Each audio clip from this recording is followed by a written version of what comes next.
girls came afterwards? Of course, because then we could not have little white girls, and we really liked it because we had the thing about China, and I thought it was even cuter. I actually thought you addressed the race issue because you had the little girls and she kept saying, oh, those Chinese girls are here. So I thought you were picking it up in a sort of roundabout way.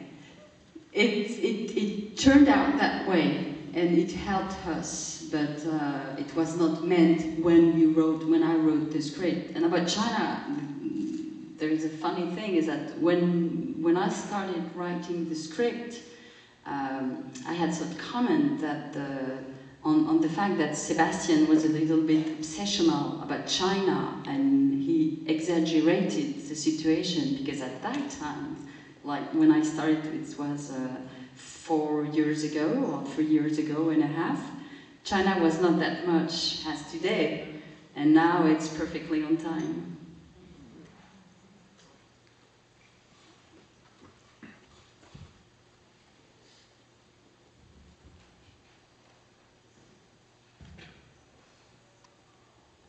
I wanted to say that I thought the party scene, the frenetic excitement, dancing, marijuana cake and drinking was a wonderful action on your part.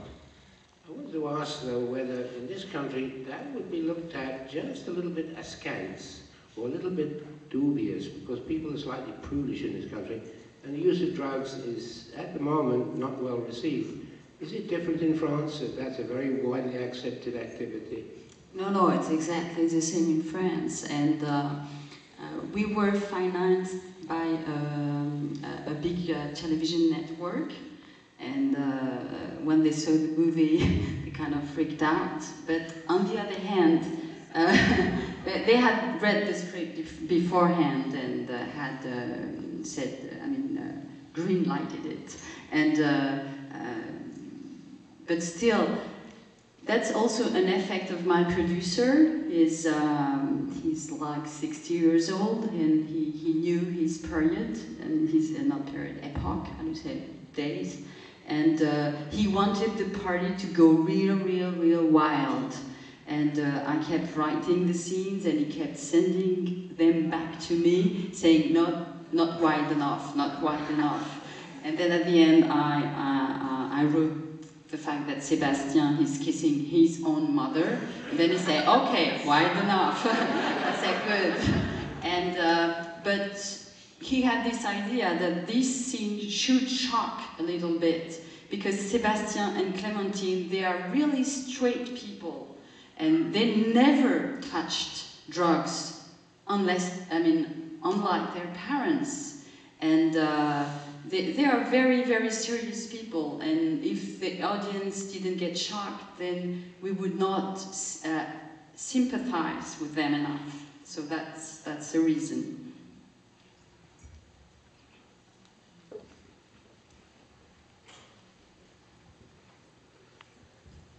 Is it fun to direct a comedy? Yeah, it's fun, it's difficult. What I like about comedy is I really wanted to study science, and art took me, and it was always a regret. And in comedy I find something like in science, that you're looking for a result, you kind of think you have the elements to reach it, but you're never sure you're going, the experiment might fail. And I love a story that John Cleese told in an interview. He had created a TV show, Faulty Tower. Maybe you had the chance to see it, which is very funny. And in some of the episodes, his car doesn't start. And he warns the car that if she, because he's talking to her, and the car is a she, I guess, that he's going to beat her. And the next shot, he beats the car up with a branch, with a tree branch, which he has found somewhere.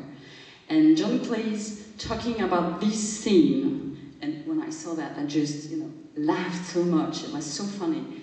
he said that when they shot the scene, they were very disappointed. It was not funny. So they stopped and they thought about the case and found out that if the branch, I mean, the funny part of it would depend on the branch. If the branch was too big or too stiff, it wasn't funny. If it was too small, or it wasn't funny either. And at one point they found the branch, the perfect one, and then miracle, it was funny again.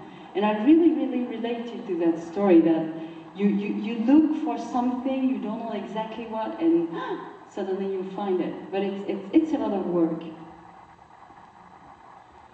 In your film, I think to an American audience, your depiction of the generation of the Soissons-Retards are emotionally very needy and demanding and helpless.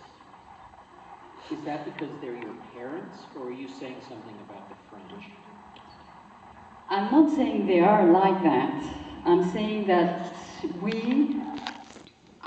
their children, we perceive them like that. And I do think that when someone is very successful in life, people who are successful, they tend to think that their success is due to their own qualities. Maybe they've been more clever or smart or more courageous, but something more. They never or very seldom think that maybe chance had something to do with it. So successful people tend to lecture other ones. And we as a generation, I remember, I mean, we had so much lectures about us being dumb and silly and without any ideals and without any will, and compared to sheep very, very often. Which in fact was true, because we were so afraid. Like we had in Europe, I don't know here, but the first, what we call the first oil shock in 1972, I guess. And I was in elementary school, and they came and told us, hey, the party's over, it's going to be terrible for you, and you'll have no jobs and everything. And it turned out it was the truth. So we developed a very scary thing inside us, and I think that as a generation, we think our childhood is like enchanted, it's a fairy tale. And we don't want it to stop, and we want to go back there. And it's true, we don't believe in politics anymore, and we are kind of dull. Sorry. We're running a little bit late. The 7 o'clock film people are already online, so we have room for one more question. I know it's hard to stop, but